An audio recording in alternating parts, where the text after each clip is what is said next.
नमस्कार, हिमाचल समाचार में आपका स्वागत है। आज के मुख्य समाचार। मुख्यमंत्री ने ईसो मसा के ई कल्याण पोर्टल का किया शुभारंभ। ऑनलाइन आवेदन कर सकते हैं पात्र आवेदक। मुख्यमंत्री ने कहा, हिमाचल को हरित ऊर्जा राज्य बनाने में सभी वर्ग करे सहयोग। मुख्यमंत्री कसौली में आयोजित नेशनल ट्रक एंड बस मीट में हुए शामिल। मुख्यमंत्री ने FRE कैलेंडर किया जारी। और अब समाचार विस्तार से। मुख्यमंत्री ठाकुर सुखविंदर सिंह सुक्खू ने आज शिमला में अनुसूचित जाति, अन्य पिछड़ा वर्ग, अल्पसंख्यक एवं विशेष रूप से सक्षम का सशक्तिकरण विभाग के ई कल्याण पोर्टल का शुभारंभ किया। ये पोर्टल हिम परिवार पोर्टल के अंतर्गत तैयार किया गया है। इस पोर्टल के माध्यम से हिमाचल प्रदेश के सभी पात्र आवेदक ईसो मसा निदेशालय के अंतर्गत कार्यान्वित की जा रही पेंशन योजनाओं का लाभ उठाने के लिए ऑनलाइन आवेदन कर सकते हैं।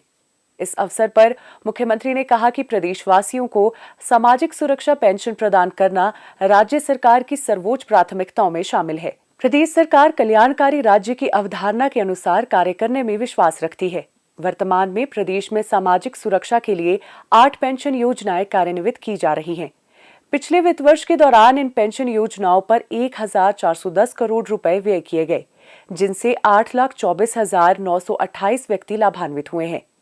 इस वित्त वर्ष के दौरान सामाजिक सुरक्षा पेंशन योजना में 37,000 नए लाभार्थियों को शामिल किया जाएगा। इसके लिए लगभग 67 करोड़ रुपए अतिरिक्त व्यय किए जाएंगे। ई कल्याण पोर्टल को हिम भूमि, हिम परिवार, आधार और PDS राशन कार्ड डाटाबेस से एकीकृत किया गया है। आवेदक स्वयं या लोकमित्र केंद्र के माध्यम से himparivar.hp.gov.in/e-kalyan वेबसाइट पर जाकर आवेदन कर सकता है। आवेदक को प्रमाण पत्र बनवाने तथा आवेदन करने के लिए कार्यालयों में नहीं जाना पड़ेगा। आवेदन की त्रुटियों तथा सत्यापन व स्वीकृति की सूचना भी आवेदक को डिजिटल माध्यम से घर में प्राप्त होगी। मुख्यमंत्री ठाकुर सुखविंदर सिंह सुक्खू ने आज सोलन जिला के कसौली विधानसभा क्षेत्र के अंतर्गत गांधी ग्राम में Akhil Bharatiya motor transport Congress national truck and बस मीट में बतौर मुख्य अतिथि शिरकत की। मुख्यमंत्री ने कहा कि हिमाचल प्रदेश देश के सबसे खूबसूरत और लोकप्रिय पर्यटन स्थलों में से एक है। हिमाचल वर्ष भर लाखों पर्यटकों को अपनी ओर आकर्षित करता है। इतनी बड़ी संख्या में पर्यटकों का आना यहाँ के वातावरण को भी प्रभावित करता है। इसलिए वर्तमान राज्य सरकार पर्यावरण संरक्षण और सतत विकास पर विशेष ध्यान देते हुए पर्यटन अधोसंरचना को मजबूत कर रही है। हिमाचल का प्राकृतिक सौंदर्य है, उस हिसाब से हमने अपनी योजनाओं को बनाया।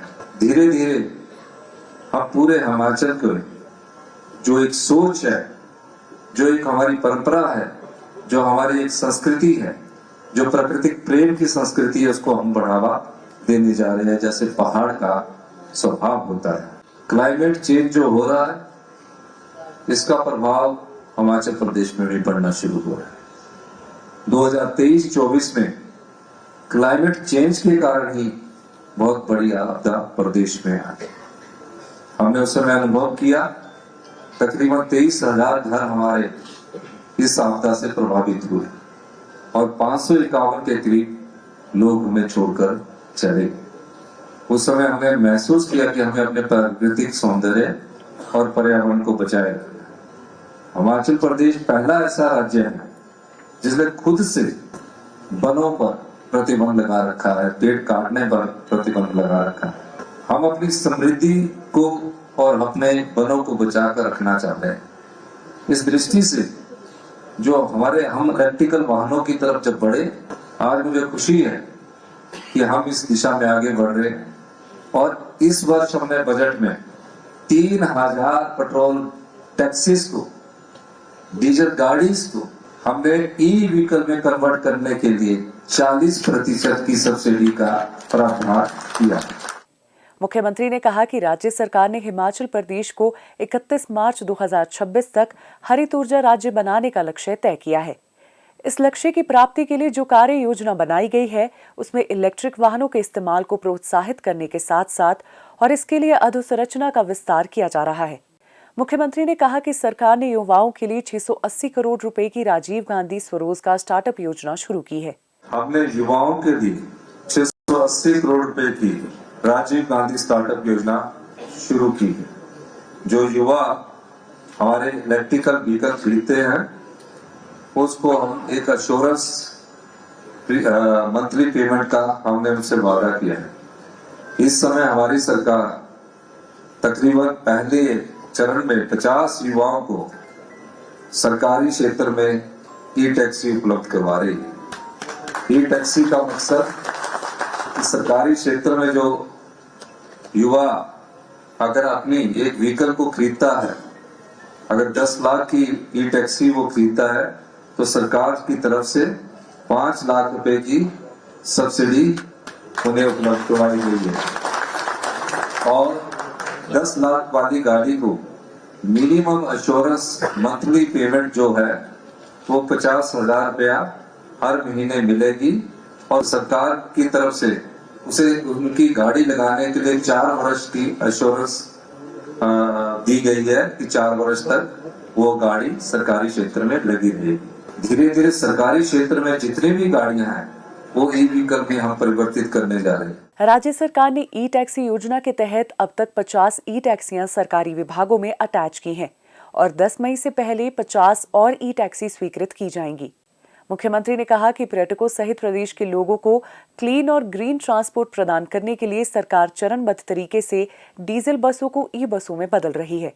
एचआरटीसी ने 412 करोड़ रुपए की लागत से 297 इलेक्ट्रिक बसें खरीदने के लिए टेंडर जारी किए हैं तथा 124 करोड़ रुपए की लागत से बस अड्डों पर चार्जिंग स्टेशन भी स्थापित किए जा रहे हैं।